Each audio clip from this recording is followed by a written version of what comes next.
வணக்கம், உங்கள் இன்ஜினியர் வினித்து பேசுகிறேன். நம்ம சென்னை ஜமீன் பல்லாவரம் சைடில் லிண்டல் லெவலில் போயிட்டுருக்கு. துரு லிண்டல் போட்டுட்ருக்காங்க. ஆப்போசன் போட்டாச்சு, ஆப்போசன் அடிச்சுட்டு இருக்காங்க. சன்சைடு அடிச்சுட்டு இருக்காங்க. ஃப்ரெண்ட்லுக்கு ஆப்போசன் அங்கே அடிச்சிருக்காங்க. ஆப்போசன் போட்டாச்சு. ஆக்சுவலாக லிண்டல் எதுக்கு போகிறோன்னா, நிறையா பேர் கேட்பாங்க. லிண்டல் இப்போ சன்னல் போட்டோம்னா சன்னலுக்கு மேலே வர லோடை தாங்கி பிடிக்கிறதுக்காண்டி நம்ம போடுறோம். இது ஆஃபீஸ் பில்டிங்னால நம்ம துருளிண்டல் போடுறோம். ஏன்னா ஆஃபீஸ் பில்டிங்காக சன்னல் நேராக எல்லா வால்லையும் சன்னல் வருது, டோரும் கண்டினியூஸாக இருக்கனால துருளிண்டல் போடுறோம். அப்போ போடாமல் இதே வீடுனா நீங்கள் கடலிண்ட் போட்டுக்கலாம். இதே லெவலில் சன்சைடு லாப்ட்டு போட்டுக்கணும். அதே பீமில் நமக்கு துப்பாக்கி ராடு போட்டு பீமோடு சேர்த்து வர ராடு போட்டு தான் நம்ம ரெடி பண்ணியிருக்கோம்.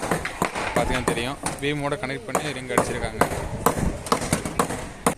இதுக்கு மேலே ஒரு பீம் வரப்போகுது. அதனால் நிறைய பேர் கன்ஃபியூஸ் இருக்கும். என்னன்னா லிண்டல் பீம் போட்டால் மேலே ரூப் பீம் போட வேணாமா, ரூப் பீம் போட்டால் கீழே லிண்டல் பீம் போட வேணாம்னு இருக்கான். லிண்டல் பர்பஸ் என்னன்னா, நம்ம டோர் ஓப்பனு மேலே வரப்போகிற பிரிக்கு ஒர்க்கை தாங்கிறதுக்கு லிண்டல் பீம் போடுறோம். இப்போ பாதி பேர் கட்லிங் போடுவாங்க. நம்ம இதுக்கு மேலே ஒரு முன்னாடி பிரிக் ஒர்க் பண்ணிவிட்டு அது மேலே நம்ம 1 அடி பீம் வருது, பீம் போடுறோம்.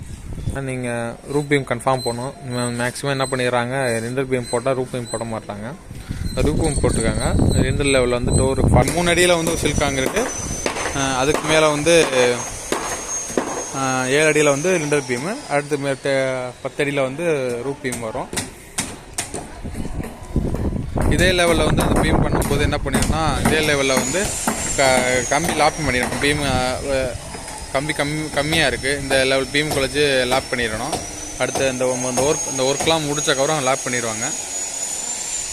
இப்போ சன்சைடு இங்கே சன்சைடு போட்டிருக்காங்க. சன்சைடு 2 அடி வளர்த்துருக்கோம். விண்டோவுக்கு சேனல் மழை தண்ணி உள்ளே வராமல். இங்கே லேப்ட்டு லேப்ட்டு இதில் சேர்த்து அடிக்கிற மாதிரி இருக்கும்.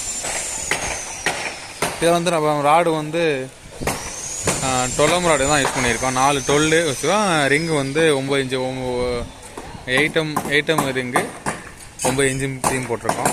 வெண்டிலேட்டர் வெண்டிலேட்டர் பேசுறதுக்கும் பீம் போட்டிருக்கோம். கம்பி கட்டி போட்டுருவோம். இதே ஃப்ரேம் வச்சுட்டு நம்ம லிண்டர் நேராக ட்ரூப் போட்டுட்டு அதுக்கப்புறம் பிரிக்கு எடுத்து கட்லிண்டர் போட்டுருக்கோம்.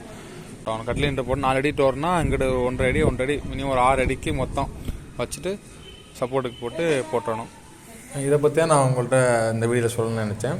ஓரளவு உங்களுக்கு புரிஞ்சுக்க நம்புகிறேன். நம்ம ஃபாலோவர்ஸ் ஒருத்தர் கால் பண்ணி கேட்டிருந்தாங்க, வீட்டு கட்டிட்டு இருக்கேன் சார், இந்த மாதிரி லிண்டல் போடணுமா ரூஃப் பீம் போடணுமான்னு கேட்டிருந்தாங்க. தூள் லிண்டலா சார், கட்லிண்டரா, என்ன கன்ஃபியூஸாக இருக்குது சார், கொஞ்சம் சொல்லுங்கள் சார் சொல்லியிருந்தாங்க. அவங்களுக்காண்டியும் இந்த வீடியோ மெயினாக போடுறோம். நீங்கள் பார்க்குறவங்களுக்கும் உங்களுக்கும் ஓரளவு புரிஞ்சிருக்கும், கிளியராக இருக்குன்னு நம்புகிறேன். ஒரு வேலை பண்ணுறோம்னா வீட்டில் எதுக்கு அந்த பீம் எதுக்குன்னு தெரிஞ்சுக்கிட்டு நம்ம போடணும். அதனால் இது புரிஞ்சுக்க நம்புகிறேன். இது மாதிரி சிவில் ரிலேட்டடான யூஸ்ஃபுல்லான வீடியோக்கு நம்ம சேனலை ஃபாலோ பண்ணிக்கோங்க, சப்ஸ்கிரைப் பண்ணிக்கோங்க. தேங்க்யூ. நெக்ஸ்ட் வீடியோவில் பார்ப்போம்.